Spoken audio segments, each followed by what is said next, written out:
আমার সৌভাগ্য যে আজকে সবার সঙ্গে দেখা করার সুযোগ হলো। চেষ্টা করেছি দায়িত্ব গ্রহণের পর থেকে বিভিন্ন জায়গায় বিদেশে প্রবাসীদের সঙ্গে বসে আলাপ করার জন্য, এবং অভিযোগের কোনো শেষ নাই, এবং ন্যায্যতেই অনেক অভিযোগ এবং বিশৃঙ্খলা কাজের চেষ্টা করেছি যেগুলো সুশৃঙ্খল করা যায় কিনা, যে সমস্ত সার্ভিস পাওয়া যাচ্ছিল না সেগুলো পাওয়া যায় কিনা। উনি রাত দিন এটার পেছনে লেগে আছেন, প্রফেসর আসিফ নজরুল উপদেষ্টা, উনি ওনার দৌড়ঝাঁপ এটার পেছনেই রয়েছে সারাক্ষণ। আমরা প্রথম দেখলাম যে অনেকগুলো পাসপোর্ট রিনিউ হওয়ার জন্য দেশে বসে আছে বছরের পর বছর, মাসের পর মাস। এটাও বুঝলাম না বসে থাকবে কেন। তখন আমি চাইলাম সব এম্বাসি থেকে তালিকা আনার জন্য কতগুলো পাসপোর্ট কী কারণে বসে আছে। আমি একটা সময় নির্দিষ্ট করে দিলাম, 1 মাসের মধ্যে সমস্ত কিছু আপডেটেড করে ফেলতে হবে, এটা রিনিউ করতে হবে। এবং রিনিউ করার সময় আর মেশিন রিডেবল পাসপোর্টের দিকে যাব না, ই পাসপোর্টের দিকে যাব। প্রথম অভিযোগটা হলো যে স্যার এটা পারা যাবে না, আমাদের ক্যাপাসিটি নাই। আমাদের ক্যাপাসিটি না থাকলে ক্যাপাসিটি বাড়ান, কিন্তু কাজটা করতে হবে। তো তারাও খুব আমার জোর জার দেখে তারাও খুব সিরিয়াসলি নিল। দেখলাম যে মাসখানিকের মধ্যে সব পরিষ্কার করলো, প্রত্যেকটা এম্বাসিতে এটা হলো। আমাদের এটা কিভাবে করলেন বলে রাত দিন তারা পরিশ্রম করছে, এবং তাদেরকে ধন্যবাদ জানাই যে দিন হয় নাই, এখন রাত দিন পরিশ্রম করে অল্প সময় করে দিয়েছে। চাইলে যে করা যায় এটার প্রথম প্রমাণ পেলাম যে এটা এমন কোনো অসাধ্য কিছু ছিল না। অনেক রকম ব্যাখ্যা দেখছিল আগে, ওই ব্যাখ্যাগুলো উত্তরণ করে তারা নিজেরা এটা সমাধান করে এটা বের হয়ে গেছে। পরবর্তীতে চেষ্টা করছি যাতে এটা ব্যাকলগ না হয়। এখন আবার শুনছি যে ব্যাকলগ হতে আরম্ভ করেছে, এটার কোনো সুরাহা পাইতেছি না। প্রথম চেষ্টা করলাম পাসপোর্ট ইত্যাদি করার মধ্যে বিলম্বের কারণটা কি। বুঝালো যে এটা সরকারের নিয়মে এগুলো হয়, কারণটা হলো পুলিশ ভেরিফিকেশন লাগে।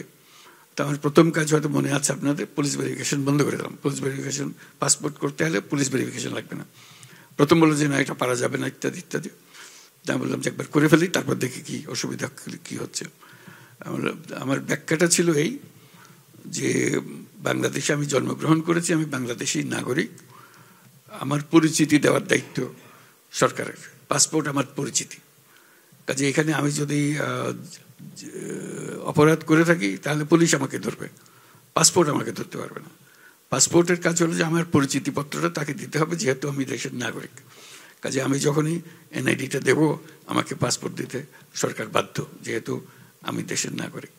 কাজে ওই অর্থে বললাম যে এটা পুলিশ ভেরিফিকেশন। যদি কোনো অপরাধ থাকে সে ব্যাপারে তার সঙ্গে অন্য যাদের সঙ্গে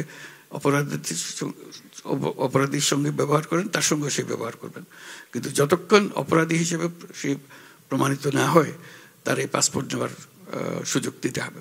তো যাই হোক, সে পাসপোর্টের সেই ঝামেলাটা গেল। তারপরে এখন থেকে কাউকে আর পুলিশ ভেরিফিকেশনে যেতে হয় না।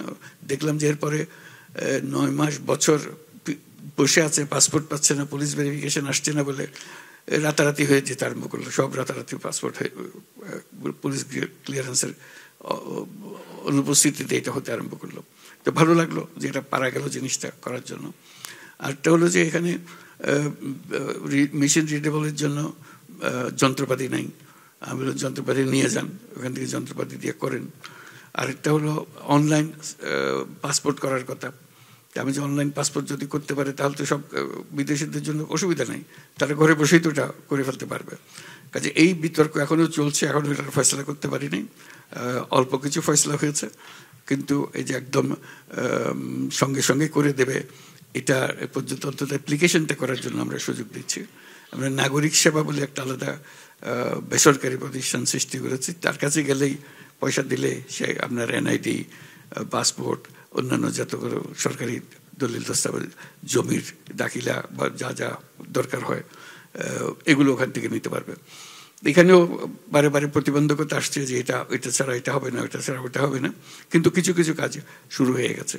তো এটা আপনাদেরটা ধরতে গিয়ে দেশের লোকের জন্য একই সঙ্গে কাজটা করা যাচ্ছে বলে আমি খুব আনন্দিত যে এটা আমরা ধাক্কাধাক্কি করার পরে এটা কিছু দূর অগ্রসর করতে পেরেছি এবং আশা করি ভবিষ্যতে এটা খুবই সহজ জিনিস হয়ে যাবে।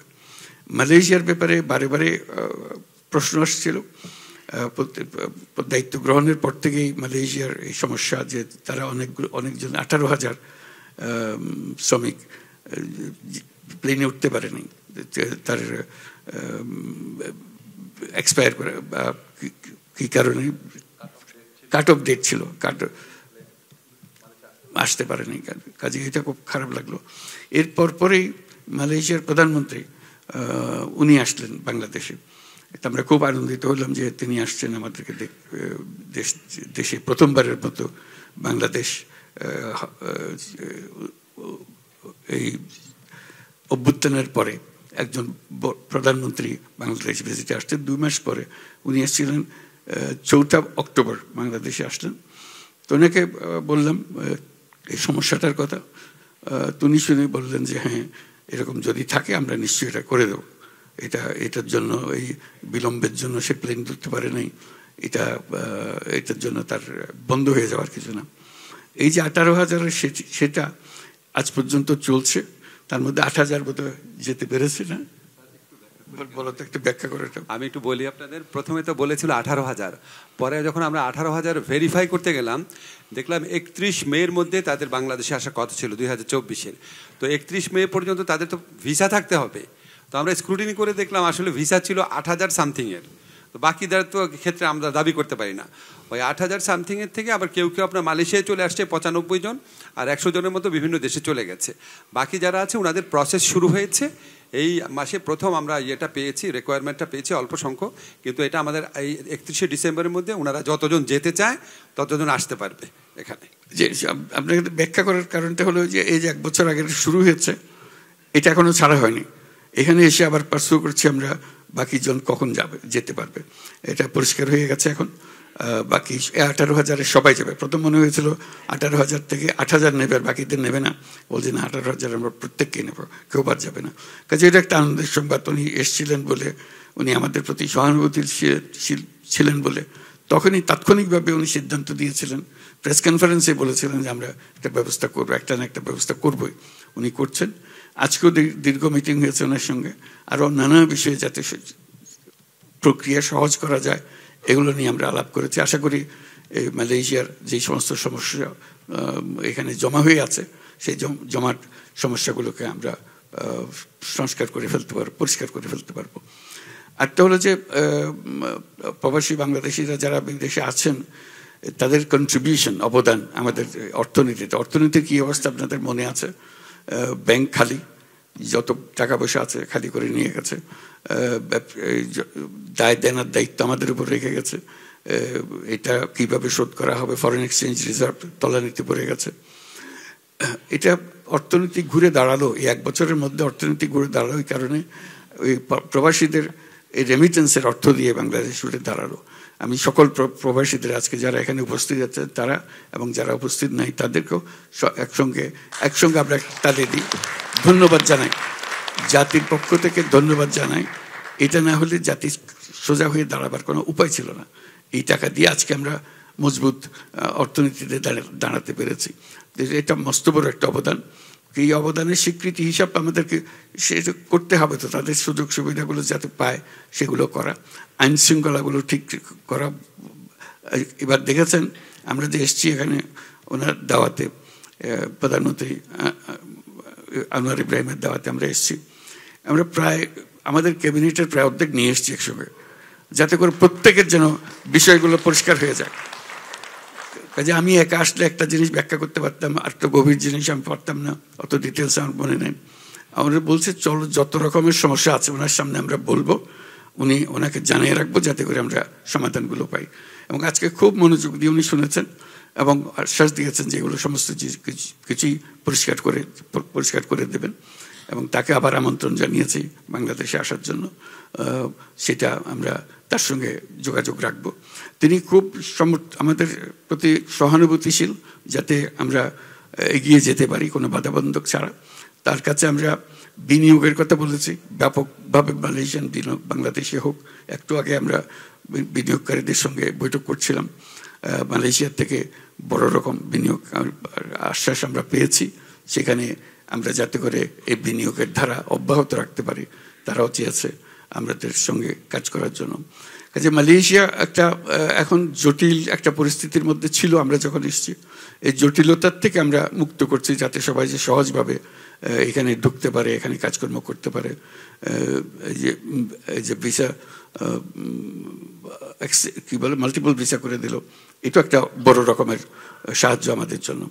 আমরা সার্বিকভাবে বাংলাদেশের পরিস্থিতি আপনাদের দোয়ায় অনেক স্বস্তির জায়গাতে এসেছি। আমরা অর্থনৈতিক জায়গা থেকে আমরা স্বস্তির জায়গাতে এসেছি। সংস্কারের মাধ্যমে আমাদের সংবিধান সংস্কার, অন্যান্য আরও যত সংস্কার আছে সেগুলো নিয়ে সংস্কার কমিশনগুলো ছিল, তারা রাজনৈতিক দলগুলোর সঙ্গে ক্রমাগত বৈঠক করছে। আপনারা নিশ্চয়ই টেলিভিশনে দেখেন সেগুলো, যাতে করে আমরা সবাই একমত হতে পারি। এখন ঐক্যমতে পৌঁছার কাছাকাছি আমরা এসেছি। সে ঐক্যমত হয়ে গেলে আমরা একটা সনদ ঘোষণা করব। এই মাসের মধ্যে আশা করি সনদ ঘোষণা করতে পারবো। ইতিমধ্যে আমরা জুলাই ঘোষণা 5ই আগস্টে আমরা জুলাই ঘোষণা দিয়েছি। সারা জাতি একত্র হয়ে সব দলের নেতাদের নিয়ে আমি সংসদ ভবনের সামনে দাঁড়িয়ে এই ঘোষণা দিয়েছি। এখন অপেক্ষা করছে শুধু জুলাই সনদটা হয়ে গেলে বাংলাদেশের নিয়ম কানুন এবং শাসন কনস্টিটিউশনে যে সমস্ত পরিবর্তন আসবে এগুলোর সিদ্ধান্ত হয়ে যাবে। যতটুকু আমরা সবাইকে একমত করতে পেরেছি, আমাদের আশা ছিল অনেক বেশি করতে পারবো। এখনো ধারণা হচ্ছে না সেই পরিমাণ আমরা যেতে পারবো কিনা, সব দলকে একত্র করে আমরা যেতে পারবো কিনা। কিন্তু ইতিমধ্যে তাদের অগ্রগতি দেখে আমি নির্বাচন ঘোষণা করেছি। ফেব্রুয়ারি মাসে নির্বাচন হবে এবং তার মধ্যে একটা উল্লেখযোগ্য বিষয় হলো, এবং সঙ্গে সঙ্গে আমার উল্লেখ করে দিয়েছি, প্রবাসীদের জন্য এবার ভোটাধিকার দিতে হবে। এবার তারা যেন ভোট দিতে পারে, এটা আমাদের একটা নতুন অভিজ্ঞতা হবে। আমরা যে যেখানে আছেন, আপনার যে যেখানে কর্মরত আছেন, সেখান থেকে আপনি যদি ভোটার হন, আপনার অনেক জিনিসের অভাব আছে, পাসপোর্ট রিনিউড হয় না বা কিছু একটা হয়েছে, কিন্তু ভোটার আপনি হবেন। ভোটার হবেন, আপনি ভোট দিতে পারবেন। যতক্ষণ পর্যন্ত বাংলাদেশের নাগরিক আপনি ভোট দিতে পারবেন। কাজেই সেটার ব্যবস্থা হয়েছে এবং ইলেকশন কমিশনের সঙ্গে আমাদের আলাদা আলোচনা হয়েছে। তারা আশ্বাস দিয়েছে যে তারা সমস্ত প্রস্তুতি দিচ্ছে যাতে এই ইলেকশনে যারা বাইরে আছেন, যারা প্রবাসী বাংলাদেশি যে যেখানে আছেন সেখান থেকে ভোট দিতে পারবে। কাজে আমরা এখন নির্বাচনের দিকে রওনা হয়েছি। আশা করি একটা সুন্দর নির্বাচন আমরা করতে পারবো। বাংলাদেশের একটা রূপান্তর হবে। আমরা 1 বছর শেষ করলাম সরকারের ইন্টারিম গভর্নমেন্টের, এই 1 বছর, তারপরে ফেব্রুয়ারি পর্যন্ত গেলে আমরা আশা করি সুন্দর একটা নির্বাচনের মাধ্যমে আমরা ক্ষমতা নির্বাচিত প্রতিনিধিদের কাছে সমর্পণ করতে পারবো। এই আমাদের আশা। আপনাদের সাহায্য এবং আপনাদের সহায়তা, আপনাদের যে অবদান, তাকে আমি বাহবা দিচ্ছি, অভিনন্দন জানাচ্ছি আপনাদের এই সহযোগিতার জন্য। আশা করি বাংলাদেশ এখন নতুন পথে যাত্রা হলো। আমরা নতুন বাংলাদেশের কথা বলছি। এই নতুন বাংলাদেশ বাস্তবে আমরা দেখে যেতে পারি। খুব তড়িৎ গতিতে যেন নতুন বাংলাদেশ গড়ে ওঠে। আপনাদের সহযোগিতায় একটা আবহাওয়ার সৃষ্টি হয়েছে নতুন বাংলাদেশ গড়ে তোলার। ছোট ছোট ছোট জিনিস বলে অনেক সময় নজরে আসেনি, বড় বড় জিনিসগুলো এখন নজরে আসবে। যেহেতু কনস্টিটিউশন রিফর্ম হয়ে গেলে বোঝা যাবে যে আমরা কোন দিক থেকে অগ্রসর হচ্ছি। আর আমরা অর্থনৈতিক দিক থেকে আমাদের দিকে সবাই অ্যাটেনশন দিচ্ছেন। আমরা বিভিন্ন দেশের ইনভেস্টরদের আহ্বান জানাচ্ছি তারা যেন আমাদের এখানে বিনিয়োগ করেন এবং আমরা ভালো সমর্থন তাদের কাছে পাচ্ছি।